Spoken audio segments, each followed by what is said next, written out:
Um ladrão usou uma criança para roubar um apartamento num bairro de luxo de São Paulo. A dupla fugiu carregando um cofre com relógios valiosos. O relógio do circuito de segurança marca 1h18 da tarde de sexta-feira, quando uma criança e um rapaz de boné chegam ao prédio. O menino teria se identificado como filho de um morador. O porteiro abre o portão e eles se dirigem até o hall de entrada. Os dois pegam o elevador, vão até o 11º andar e invadem um apartamento. A empregada foi rendida e a dupla levou dinheiro e relógios avaliados em cerca de R$120 mil. Tudo estava dentro de um cofre escondido no armário de um dos quartos. Na saída, o menino carrega uma arma de brinquedo e um bicho de pelúcia. O rapaz leva uma mala onde estaria o cofre roubado. Cerca de meia hora após a chegada, os dois deixam o edifício tranquilamente. A polícia foi acionada e cercou o local. Um vizinho que não quis se identificar viu da sacada do prédio ao lado o desespero da empregada. Ela estava gesticulando, chorando, desesperada. E daí, quando percebi que estava precisando de ajuda, ela falou que era para ligar para a polícia, que tinha assaltante na casa dela, e daí eu falei para minha prima ligar. Hoje à tarde, o dono do apartamento, a empregada e o porteiro do prédio estiveram na delegacia. Em depoimento, o porteiro e a empregada negaram qualquer tipo de envolvimento no roubo. A polícia declarou que este não é um crime isolado. Em mais de uma vez, ladrões usaram crianças para facilitar a entrada em prédios sem levantar suspeitas. Sem se identificar, o porteiro conversou com a nossa equipe. Na hora eu já abri o portão pensando que era o filho do seu... Aí quando chegou no hall social que eu liguei para a empregada, aí ela falou assim, tô sabendo de nada não, mas pode deixar subir. Agora, a polícia vai atrás das câmeras de outros prédios para dar sequência à investigação e identificar os suspeitos. Nós vamos conversar agora com o nosso comentarista de segurança, Jorge Lordello. Boa noite, Lordello. A gente viu aqui nessa reportagem o uso de crianças para cometer esse crime. Isso é uma nova modalidade criminosa?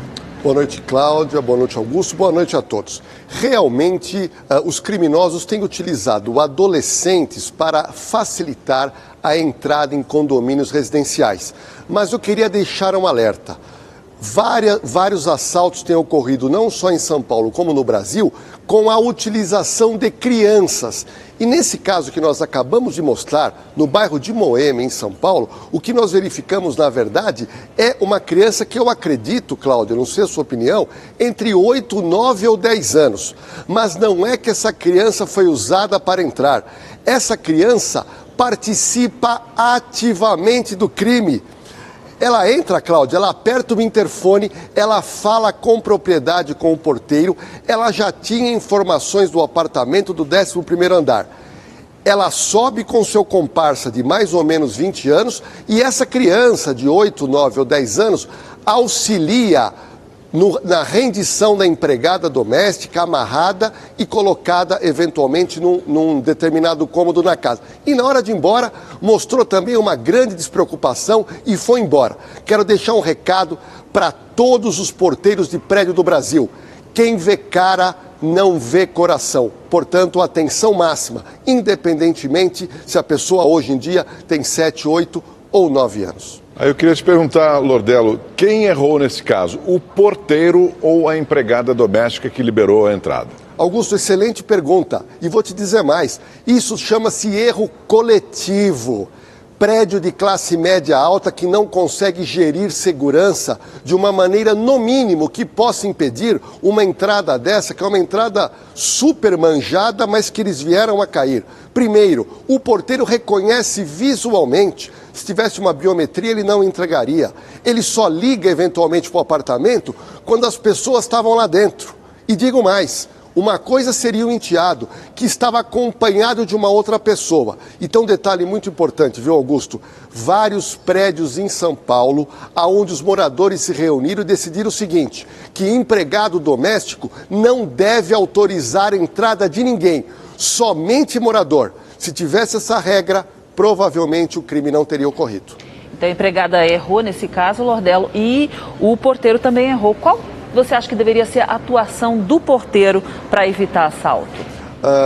É muito importante, Cláudia, que toda a triagem seja feita inicialmente na rua. Nesse caso, não. O garoto se identifica como enteado do morador e a porta já aberta, as pessoas entram.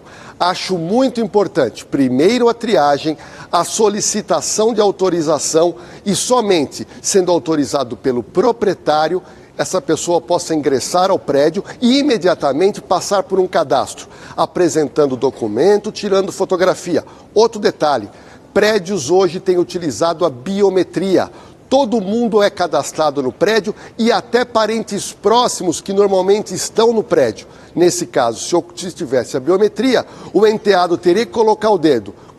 Se ele colocasse o dedo, não ia ocorrer o reconhecimento e você barraria os estranhos, Cláudia, do lado de fora. Amadorismo completo, aonde dois garotos, um de 9 e um de 20, entraram com a maior facilidade nesse apartamento. E na saída ali, Lordello, o porteiro deveria ter observado que eles saíram com uma mala? Podia ter feito alguma coisa nessa hora? Olha, Augusto, veja que interessante esse caso que serve de alerta para síndicos, zeladores e moradores.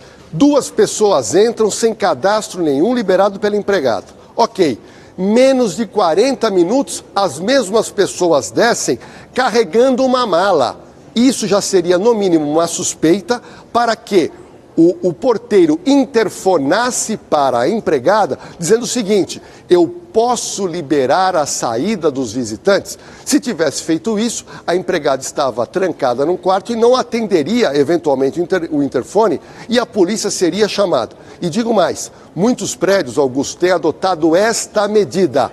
Qualquer tipo de visitante, prestador de serviço, entrega ou até mesmo a visita parente do morador, quando liberado do apartamento, o morador tem que ligar para a portaria e dizer: estou liberando os visitantes, para evitar esse tipo de crime que resultou aí em quase 140 mil de prejuízo, fora, é óbvio, a questão emocional que todo prédio acaba acarretando. Crime encomendado isso aí, né, Lordello? Sim. Augusto, a gente chama de crime com informação privilegiada. Ninguém entra num prédio sem ter informação nenhuma, por isso que é muito importante a triagem fora do prédio. Cuidado é pouco. Obrigada, Lordello. Uma boa noite para você. Obrigado a você.